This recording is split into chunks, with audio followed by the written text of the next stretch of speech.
Once again, it is with great honor and pride we welcome our Honorable Senior Congress Leader and Member of the Lok Sabha, Shri Rahul Gandhi, to this much-awaited auspicious occasion. Sir, we thank you tremendously for gracing this day with your presence. With no further ado, we shall begin the most important part, the reason that we are here. We are for this moment, a historical moment. Sir, on arrival of our honorable guests, I would like to request Shri Vincent H. Pala, MPCC President, to kindly pronounce the welcome speech.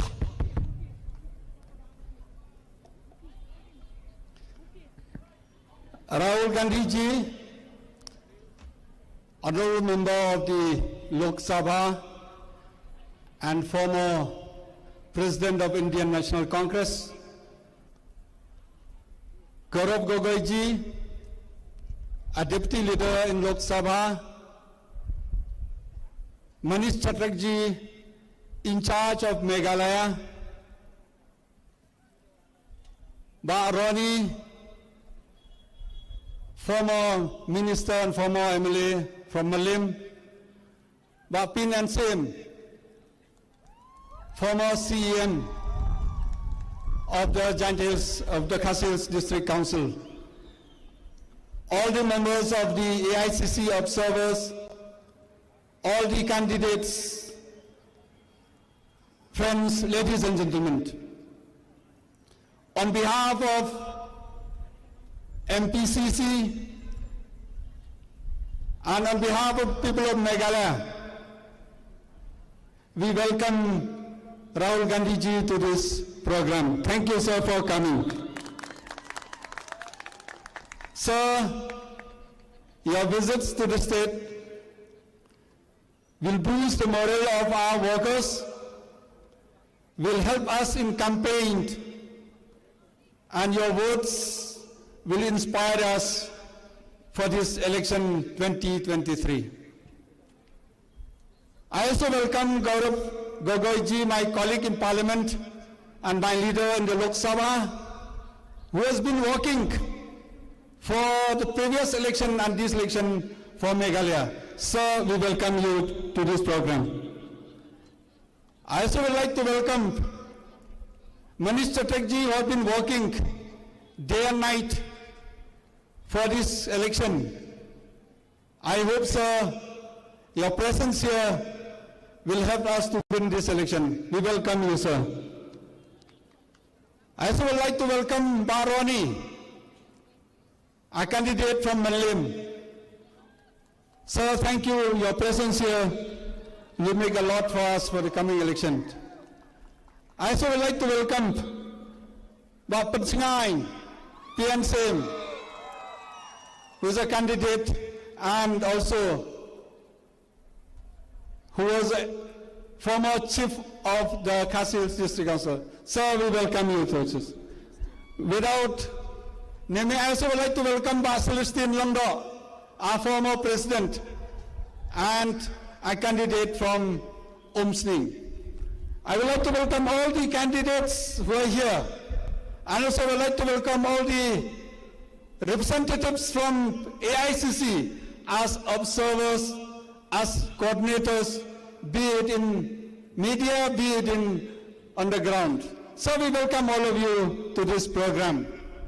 I also would like to welcome each and every one of you for this program. Thank you for coming. Let us see that Rahul Gandhi's touch in Meghalaya will give us a lot of hopes, will give us inspirations, will give us also the ideas how to challenge, how to face the challenge, how to overcome the challenge. Thank you, sir. Welcome each and every one of you.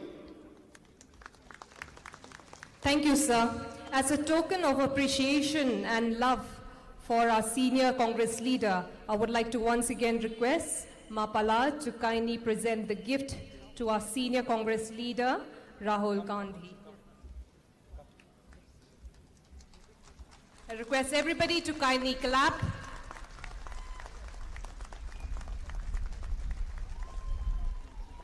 And now for the moment we've all been waiting for. We will now hear the speech of our senior Congress leader, also the member of the Lok Sabha, Shri Rahul Gandhi ji.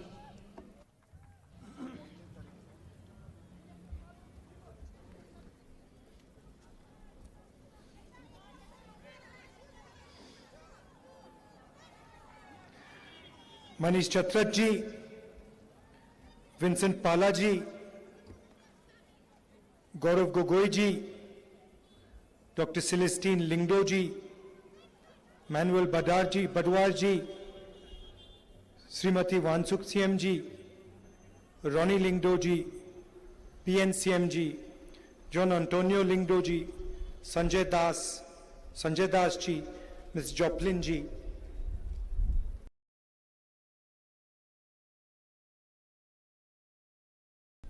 party workers, brothers and sisters, friends from the media. I'd like to welcome all of you here. I'd like to thank you for inviting me here. It's always a pleasure and an honor for me to come to this beautiful state.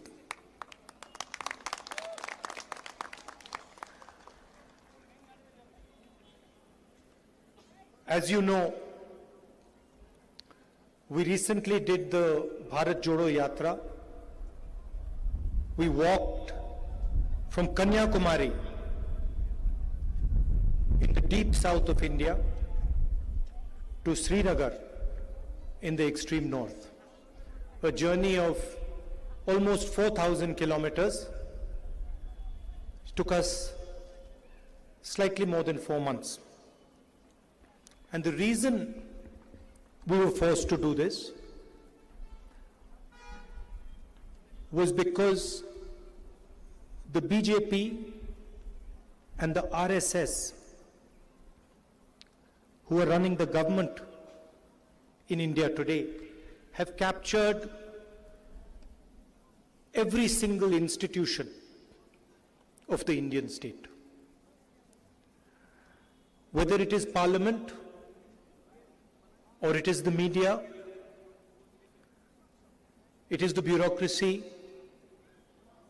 the election commission, the judiciary, all these institutions are under pressure, are being attacked by the ideology of the RSS and the BJP.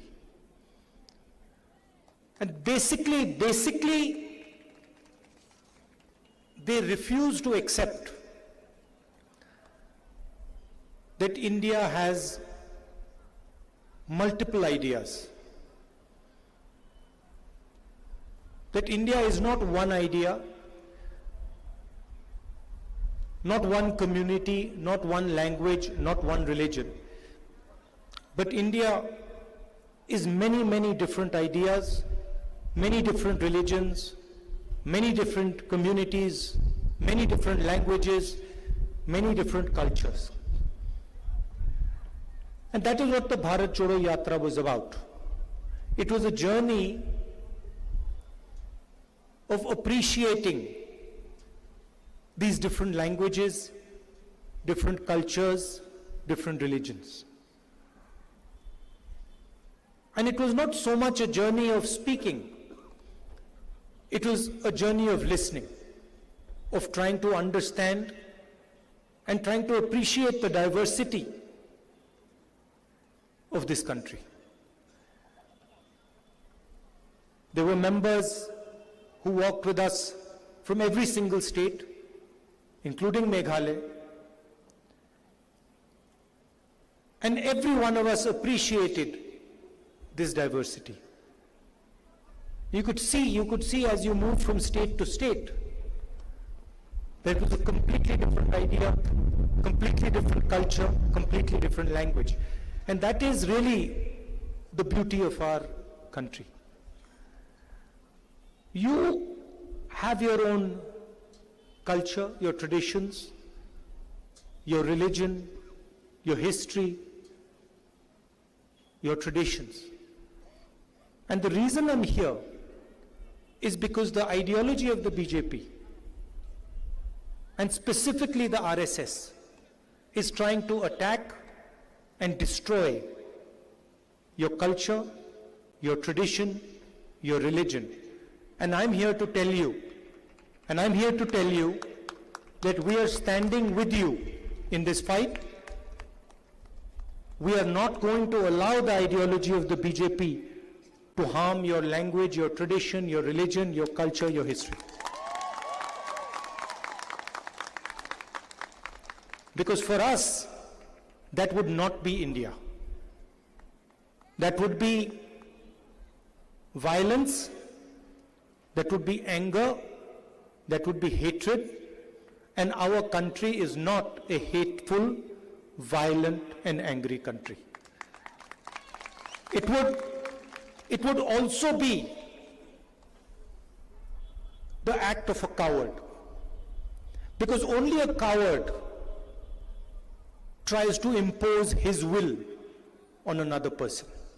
Only a coward, it's like the BJP is like a class bully.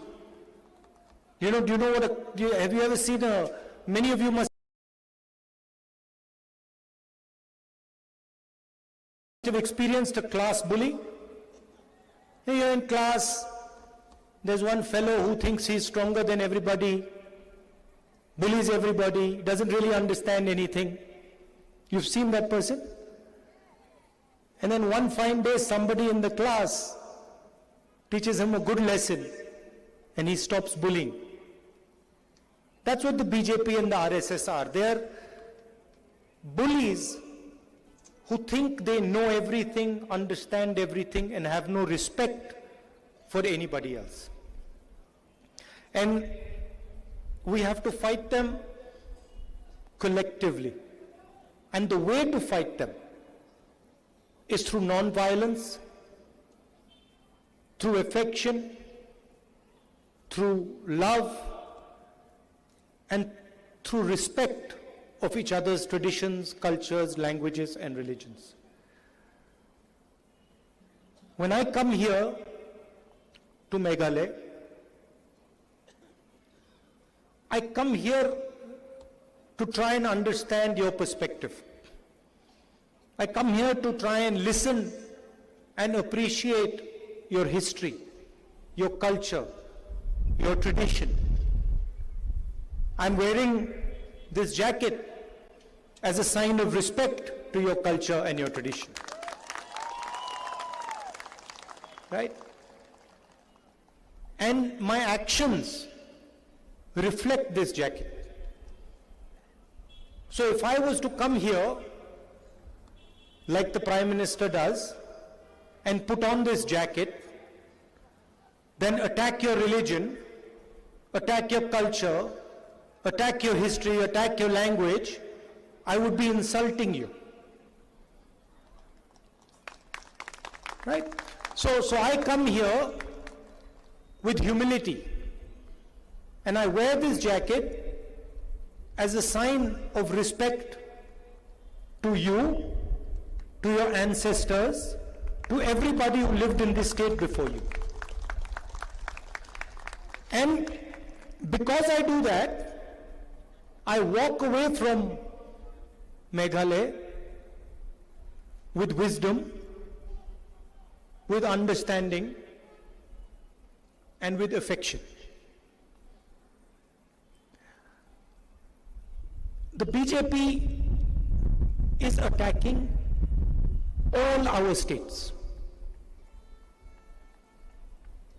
Whether it is Tamil Nadu, Karnataka, Meghalaya, Jammu and Kashmir, Haryana, every single state is being attacked by the RSS. And one idea is being imposed on all these states. And that is, for us, something that we will resist and we will not accept. Of course, you also know the history of the TMC. You know the violence that takes place in Bengal. You know the scams, the Sharda scams that have taken place. So you're aware of their tradition. They came to Goa, spent huge amounts of money in Goa, and the idea was to help the BJP. And this is exactly the idea in Meghalaya. The idea is to ensure, the TMC's idea in Meghalaya is to ensure that the BJP is strengthened and they come to power. With regards to governance in the state, you're aware of what has been happening. You've been seeing the corruption that is taking place. Today we were having a conversation in the car about the dome of the assembly, and the leaders were telling me that, look, they were building the dome of the assembly and the dome of the assembly collapsed. And I asked them jokingly a question. I said, but did it collapse by mistake, or did they collapse it purposely so they could rebuild it? And they laughed and said, oh, we never thought about that. Maybe they collapsed it on purpose so they could rebuild it and spend some more money rebuilding the dome. The same thing happened during COVID. So when the state required support, protection, the government was busy stealing money that was owed to the people of Meghalaya, to the people who died as a result of COVID. Then there was the rice scam, where almost 1 lakh bags of rice that were meant for the PDS of Meghalaya were found in Assam.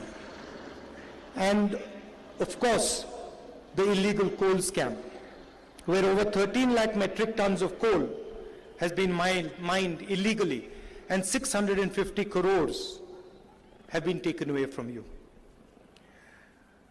Speaking again about the BJP,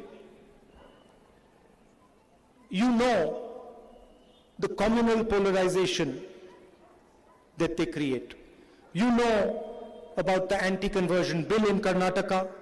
You see on television the mob lynchings that take place. You understand exactly what they're trying to do. You must have heard a few days ago, I made a speech in Parliament, and I asked the Prime Minister some direct questions. I asked the Prime Minister about his relationship with Mr. Adani. We're talking about corruption in Meghalaya, so I'd like to also mention corruption at the center, which is at a scale that has probably never been seen ever in Indian history before. One businessman, close friend of the Prime Minister, goes from being the 609th richest man in the world to the second richest man in the world. Matter of years. He owns the ports, the airports, he does construction, he dominates the defense industry, he dominates the apple trade in Himachal Pradesh. Every single business is open to him. He has access to it. Why? Because he is close to the Prime Minister. And I asked this question to the Prime Minister. I stated all the facts. I showed how, without having any experience in the airport business, Mr. Adani gets the most profitable airports in the country. He gets Bombay Airport, which is the most valuable airport in the country, and he gets it after the people running the Bombay Airport are pressurized. With the Minister goes to Bangladesh, Mr. Adani gets a gift. Prime Minister goes to Australia, Mr. Adani gets a gift. Prime Minister goes to Sri Lanka, Mr. Adani gets a gift. In fact, in Sri Lanka, a gentleman who was involved clearly stated that the president of Sri Lanka, Mr. Rajapaksa, told him that the contract has to be given to Mr. Adani because Mr. Modi has told him to do so. So I asked these questions and I said, this is the proof. Airports, ports, coal, power, defense. Here is the proof. What is your relationship with Mr. Adani? And I also showed a picture when Mr. Adani and Mr. Modi are sitting in Mr. Adani's aircraft and Mr. Modi is relaxing as if it's his own home. And I asked the question, what is your relationship with this man? You should tell the people of this country what exactly is the relationship between Mr. Narendra Modi and Mr. Adani. Mr. Modi did not answer a single question. In fact, he asked me a question and he said, why is my name Gandhi and not Nehru? He avoided the entire discussion and he didn't answer a single question. Now, I gave the speech in Parliament, and then you notice that Mr. Modi is all over television while he gives his speech. But my speech is nowhere to be seen. It's not visible in the media, not heard about in the newspapers, not seen on the channels. And the reason is that the media of this country is completely controlled by 2 or 3 large industrialists who have a relationship with the Prime Minister. So we can't even express ourselves in the media anymore. And that was one of the reasons we decided to do the Bharat Jodo Yatra, where we listened to the people of this country and we expressed what this country is going through, what this country is feeling. The biggest questions that arose, and there were 2 central questions. The first question that arose was the large-scale unemployment that is taking place in this country. And I'm aware that it is the same issue in Meghalaya, that you have huge amounts of unemployment. And the second issue was the rising prices. Rising prices in petrol, diesel, gas cylinders, and food products in general. And this was the pain that the nation was feeling. Huge rise in prices, massive concentration of wealth in 2 or 3 people's hands, unemployment, and the division and the hatred that the BJP is spreading. And these are some things that we're committed to fighting. Now, I'd like to come to what the Congress party is saying in this beautiful state of yours. First of all, 47 out of our 60 candidates are fresh, young, below the age of 45, and 10 of them are women. And it is our aim to connect to the aspirations of the young voter, to show a youthful Congress party, but also a Congress party that has experience. And we are talking about providing Meghalaya with an inclusive vision that will take all members of Meghalaya's society forward together. There are 5 major commitments that we're making, and I'd like to mention them to you. The first is focused on empowering women, and what we are proposing is for single mothers below the poverty line, we will give 3,000 rupees every month, 36,000 rupees annually.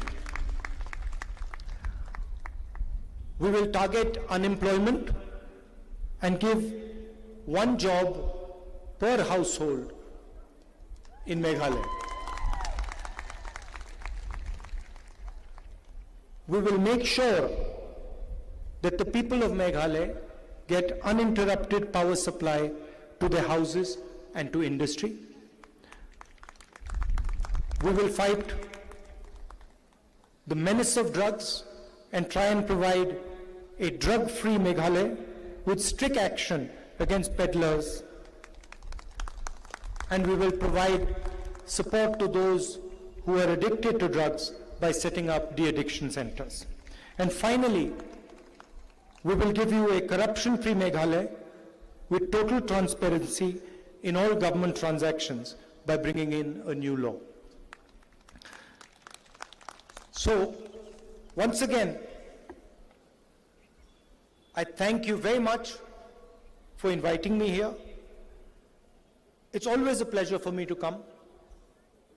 And I think the next time I come, I will come when there is no election, and I will spend 5 or 6 days here with you. Spend some time with you and travel a little bit in your beautiful state. To conclude, I'd like to repeat, we are here to defend your culture, to defend your language, to defend your religion. And I'm here as a partner, as a friend, and I come here with humility to learn and to understand from your history, your tradition, and your culture. I request you to support the Congress Party, to vote for our candidates, our young candidates, our experienced candidates, and ensure that we have a thumping majority in the state. Thank you very much. All the best. Jai Hind.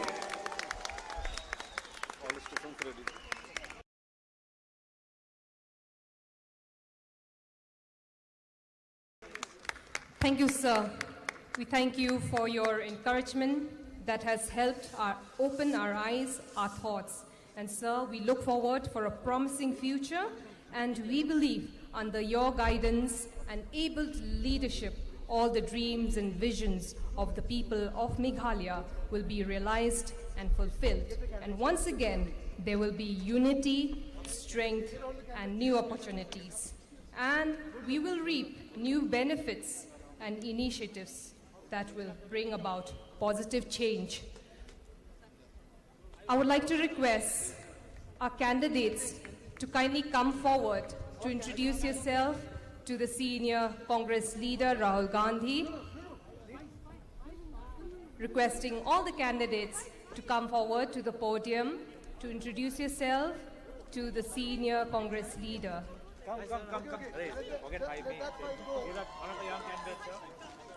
Request everybody to kindly clap and wave those flags up high.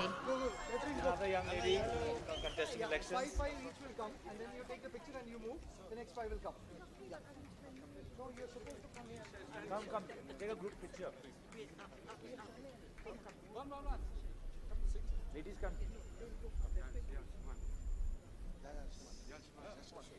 This is the moment we've all been waiting for. Big round of applause to all our candidates as we wish them luck and well for the upcoming elections.